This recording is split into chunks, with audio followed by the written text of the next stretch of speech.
صلیبیوں کے بحری بیڑے اور افواج کو بحر روم میں غرق کر کے صلاح الدین ایوبی ابھی مصر کے ساحلی علاقے میں ہی موجود تھا۔ 7 دن گزر گئے تھے، صلیبیوں سے تاوان وصول کیا جا چکا تھا، مگر بحر روم ابھی تک بچے کچے بحری جہازوں کو، کشتیوں کو نگل اور انسانوں کو اگل رہا تھا۔ صلیبی ملاح اور سپاہ جلتے جہازوں سے سمندر میں کود گئے تھے۔ دور سمندر کے وسط میں 7 روز بعد بھی چند ایک جہازوں کے بادبان پھڑ پھڑاتے نظر آتے تھے۔ ان میں کوئی انسان نہیں تھا۔ پھٹے ہوئے بادبانوں نے جہازوں کو سمندر کے رحم و کرم پر چھوڑ دیا تھا۔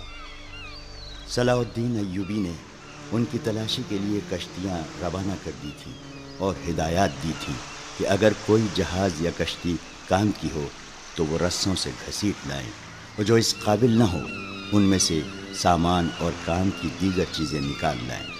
کشتیاں چلی گئی تھیں اور جہازوں سے سامان لایا جا رہا تھا۔ ان میں زیادہ تر اسلحہ اور کھانے پینے کا سامان تھا یا لاشیں۔ سمندر میں لاشوں کا یہ عالم تھا کہ نہریں انہیں اٹھا اٹھا کر ساحل پر پٹک رہی تھیں۔ ان میں کچھ تو جلی ہوئی تھی اور کچھ مچھلیوں کی کھائی ہوئی۔ بہت سی ایسی تھی جن میں تیر پیوست تھے۔ صلاح الدین ایوبی نے صلیبیوں کے تیروں، نیزوں، تلواروں اور دیگر اسلحہ کا معائنہ بڑی غور سے کیا تھا اور انہیں اپنی اسلحہ کے ساتھ رکھ کر مضبوطی اور مار کا مقابلہ کیا تھا۔ زندہ لوگ بھی تختوں اور ٹوٹی ہوئی کشتیوں پر تیرتے ابھی تک سمندر سے باہر آ رہے تھے۔ ان بھوکے، پیاسے، تھکے اور ہارے ہوئے لوگوں کو لہریں جہاں کہیں ساحل پر لا پھینکتی تھیں، وہ وہیں نڈھال ہو کر گر پڑتے اور مسلمان انہیں پکڑ کر لاتے تھے۔ ساحل کی میلوں لمبائی میں یہی عالم تھا۔ صلاح الدین ایوبی نے اپنی سپاہ کو مصر کے سارے ساحل پر پھیلا دیا تھا اور انتظام کیا تھا کہ جہاں بھی کوئی قیدی سمندر سے نکلے اسے وہیں خشک کپڑے اور خوراک دی جائے، اور جو زخمی ہوں ان کی مرہم پٹی بھی وہیں ہو جائے۔ اس اہتمام کے بعد قیدیوں کو ایک جگہ جمع کیا جا رہا تھا۔ صلاح الدین ایوبی گھوڑے پر سوار ساحلی علاقے میں گھوم پھر رہا تھا۔ وہ اپنے خیمے سے کوئی 2 میل دور نکل گیا۔ آگے چٹانی علاقہ آ گیا۔ چٹانوں کی ایک سمت سمندر اور عقب میں صحرا تھا۔ یہ سرسبز صحرا تھا جہاں کھجور کے علاوہ دوسری اقسام کے صحرائی درخت اور جھاڑیاں تھیں۔ صلاح الدین ایوبی گھوڑے سے اترا اور پیدل چٹانوں کے دامن میں چل پڑا۔ محافظ دستے کے 4 سوار اس کے ساتھ تھے۔ اس نے اپنا گھوڑا محافظوں کے حوالے کیا اور انہیں وہیں ٹھہرنے کو کہا۔ اس کے ساتھ 3 سالار تھے۔ ان میں اس کا رفیق خاص بہاؤالدین شداد بھی تھا۔ وہ اس مورکے سے ایک ہی روز پہلے عرب سے اس کے پاس آیا تھا۔ انہوں نے بھی گھوڑے محافظوں کے حوالے کیے اور سلطان کے ساتھ ساتھ چلنے لگے۔ موسم سرد تھا، سمندر میں تلاطم نہیں تھا۔ لہریں آتی تھیں اور چٹانوں سے دور ہی سے واپس چلی جاتی تھیں۔ ایوبی ٹہلتے ٹہلتے دور نکل گیا اور محافظ دستے کی نظروں سے اوجھل ہو گیا۔ اس کے آگے اور پیچھے بائیں طرف اونچی اونچی چٹانیں اور دائیں طرف ساحل کی ریت تھی۔ وہ ایک چٹان پر کھڑا ہو گیا جس کی بلندی 2 یا 2.5 گز تھی۔ اس نے بحر روم کی طرف دیکھا۔ یوں معلوم ہوتا تھا جیسے سمندر کی نیلاہٹ سلطان ایوبی کی آنکھوں میں اتر آئی ہو۔ اس کے چہرے پر فتح و نصرت کی مسرت تھی۔ اس کی گردن کچھ زیادہ ہی تن گئی تھی۔ اس نے ناک سکیڑ کر کہا، کس قدر تعفن ہے۔ اس کی اور سالاروں کی نظریں ساحل پر گھومنے لگیں۔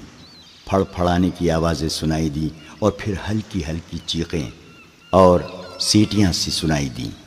اوپر سے 3-4 گدھ پر پھیلائے اترتے دکھائی دیے اور چٹان کی اوٹ میں جدھر ساحل تھا اتر گئے۔ ایوبی نے کہا، لاشیں ہیں۔ ادھر گیا تو 15-20 گز دور گدھ 3 لاشوں کو کھا رہے تھے۔ ایک گدھ ایک انسانی کھوپڑی پنجوں میں دبوچ کر اڑا اور جب فضا میں چکر کاٹا تو کھوپڑی اس کے پنجوں سے چھوٹ گئی اور صلاح الدین ایوبی کے سامنے آ گری۔ کھوپڑی کی آنکھیں کھلی ہوئی تھیں، جیسے صلاح الدین ایوبی کو دیکھ رہی ہوں۔ چہرے اور بالوں سے صاف پتہ چلتا تھا کہ یہ کسی سلیبی کی کھوپڑی ہے۔ ایوبی کچھ دیر کھوپڑی کو دیکھتا رہا، پھر اس نے اپنے سالاروں کی طرف دیکھا اور کہا، ان لوگوں کی کھوپڑیاں مسلمانوں کی کھوپڑیوں سے بہتر ہیں۔ یہ ان کھوپڑیوں کا کمال ہے کہ ہماری خلافت عورت اور شراب کی نظر ہوتی جا رہی ہے۔ سلیبی چوہوں کی طرح سلطنت اسلامیہ کو ہڑپ کرتے چلے جا رہے ہیں۔ ایک سالار نے کہا، اور ہمارے بادشاہ انہیں جزیہ دے رہے ہیں۔ شداد نے کہا، فلسطین پر سلیبی قابض ہیں۔ سلطان، کیا ہم امید رکھ سکتے ہیں کہ ہم فلسطین سے انہیں نکال سکیں گے؟ خدا کی ذات سے مایوس نہ ہو شداد، صلاح الدین نے کہا، ہم اپنے بھائیوں کی ذات سے مایوس ہو چکے ہیں۔ ایک اور سالار بولا، تم ٹھیک کہتے ہو۔ سلطان ایوبی نے کہا، حملہ جو باہر سے ہوتا ہے اسے ہم روک سکتے ہیں۔ کیا تم میں سے کوئی سوچ بھی سکتا تھا کہ کفار کے اتنے بڑے بحری بیڑے کو تم اتنی تھوڑی طاقت سے نظر آتش کر کے ڈبو سکو گے؟ تم نے شاید اندازہ نہیں کیا کہ اس بیڑے میں جو لشکر آ رہا تھا وہ سارے مصر پر مکھیوں کی طرح چھا جاتا۔ اللہ نے ہمیں ہمت دی اور ہم نے کھلے میدان میں نہیں بلکہ صرف گھات لگا کر اس لشکر کو سمندر کی تہہ میں گم کر دیا۔ مگر میرے دوستو، حملہ جو اندر سے ہوتا ہے اسے تم آسانی سے نہیں روک سکتے۔ جب تمہارا اپنا بھائی تم پر وار کرے گا تو تم پہلے یہ سوچو گے، کیا تم پر واقعی بھائی نے وار کیا ہے؟ تمہارے بازو میں اس کے خلاف تلوار اٹھانے کی طاقت نہیں ہوگی۔ اگر تلوار اٹھاؤ گے اور اپنے بھائی سے تیغ آزمائی کرو گے تو دشمن موقع غنیمت جان کر دونوں کو ختم کر دے گا۔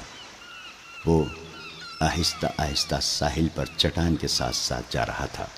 چلتے چلتے رک گیا، جھک کر ریت سے کچھ اٹھایا اور ہتھیلی پہ رکھ کر سب کو دکھایا۔ یہ ہتھیلی جتنی بڑی سلیب تھی وہ سیاہ لکڑی کی بنی ہوئی تھی۔ اس کے ساتھ ایک مضبوط دھاگا تھا۔ اس نے ان لاشوں کے بکھرے ہوئے اعضا کو دیکھا جنہیں گدھ کھا رہے تھے، پھر کھوپڑی کو دیکھا جو گدھ کے پنجوں سے اس کے سامنے گری تھی۔ وہ تیز تیز قدم اٹھاتا کھوپڑی تک پہنچ گیا۔ 3 گدھ کھوپڑی کی ملکیت پر لڑ رہے تھے۔ صلاح الدین ایوبی کو دیکھ کر پرے چلے گئے۔ صلاح الدین ایوبی نے سلیب کھوپڑی پر رکھ دی اور دوڑ کر اپنے سالاروں سے جا ملا۔ کہنے لگا، میں نے سلیبیوں کے ایک قیدی افسر سے باتیں کی تھی۔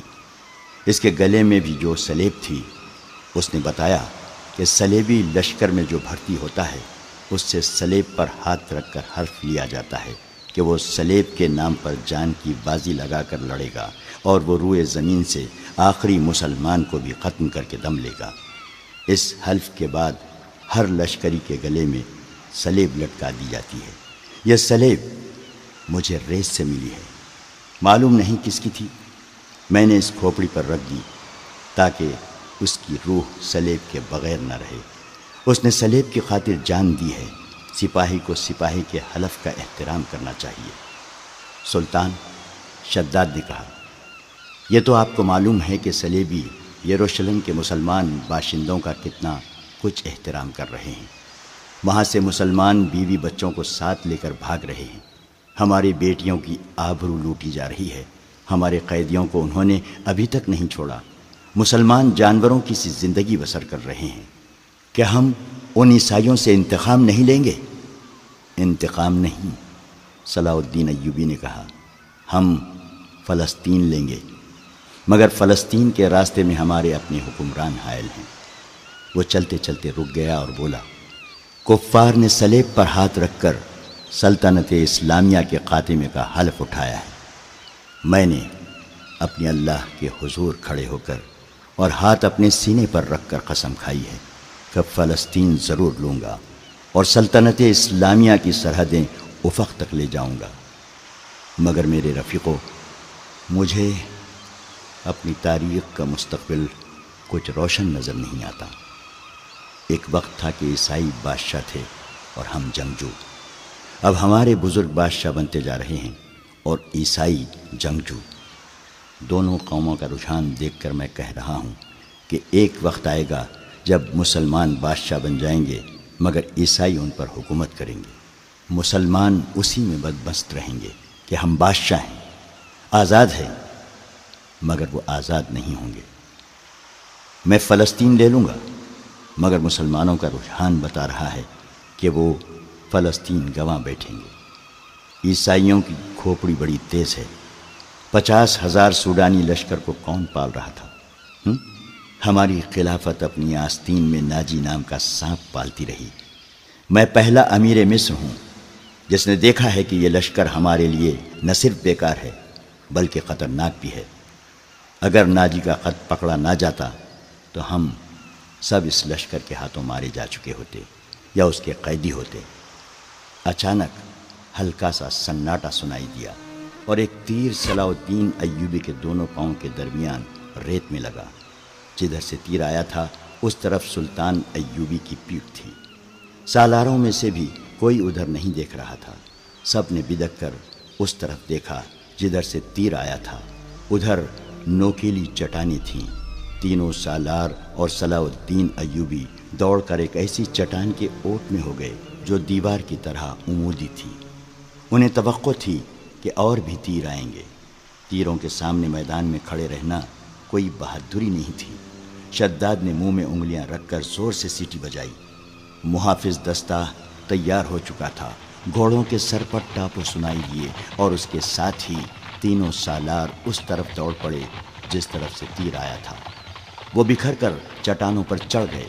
چٹانیں زیادہ اونچی نہیں تھیں۔ صلاح الدین ایوبی بھی ان کے پیچھے گیا۔ ایک سالار نے اسے دیکھ لیا اور کہا، سلطان آپ سامنے نہ آئیں، مگر سلطان ایوبی رکا نہیں۔ محافظ پہنچ گئے۔ صلاح الدین ایوبی نے انہیں کہا، ہمارے گھوڑے یہیں چھوڑ دو اور چٹانوں کے پیچھے جاؤ۔ ادھر سے ایک تیر آیا ہے، جو کوئی نظر آئے اسے پکڑ لاؤ۔ سلطان ایوبی چٹان کے اوپر گیا تو اسے اونچی اونچی چٹانیں دور دور تک پھیلی ہوئی نظر آئیں۔ وہ اپنے سالاروں کو ساتھ لیے پچھلی طرف اتر گیا اور ہر طرف گھوم پھر کر اور چٹانوں پر چڑھ کر دیکھا۔ کسی انسان کا نشان تک نظر نہ آیا۔ محافظ چٹانی علاقے کے اندر اوپر ادھر ادھر گھوڑے دوڑا رہے تھے۔ صلاح الدین ایوبی نیچے اتر کے وہاں گیا جہاں ریت میں تیر گڑا ہوا تھا۔ اس نے اپنے رفیقوں کو بلایا اور تیر پر ہاتھ مارا۔ تیر گر پڑا۔ سلطان ایوبی نے کہا، دور سے آیا ہے اس لیے پاؤں میں لگا ہے، ورنہ گردن یا پیٹھ میں لگتا۔ ریت میں بھی زیادہ نہیں اترا۔ اس نے تیر اٹھا کر دیکھا اور کہا، سلیبیوں کا ہے، حشیشین کا نہیں۔ سلطان کی جان خطرے میں ہے، ایک سالار نے کہا، اور ہمیشہ خطرے میں رہے گی۔ سلطان صلاح الدین ایوبی نے ہنس کر کہا، میں بحر روم میں کفار کی وہ کشتیاں دیکھنے نکلا تھا جو ملاحوں کے بغیر ڈول رہی ہیں، مگر میرے عزیز دوستو، کبھی نہ سمجھنا کہ صلیبیوں کی کشتی ڈول رہی ہے۔ وہ پھر آئیں گے، گھٹاؤں کی طرح گرجتے آئیں گے اور برسیں گے بھی، لیکن وہ زمین کے نیچے سے اور پیٹھ کے پیچھے سے بھی وار کریں گے۔ ہمیں اب صلیبیوں سے ایسی جنگ لڑنی ہے جو صرف فوجیں نہیں لڑیں گی۔ میں جنگی تربیت میں ایک اضافہ کر رہا ہوں۔ یہ فن حرب و ضرب کا نیا باب ہے۔ اسے جاسوسوں کی جنگ کہتے ہیں۔ صلاح الدین ایوبی تیر ہاتھ میں لیے گھوڑے پر سوار ہو گیا اور اپنے کیمپ کی طرف چل پڑا۔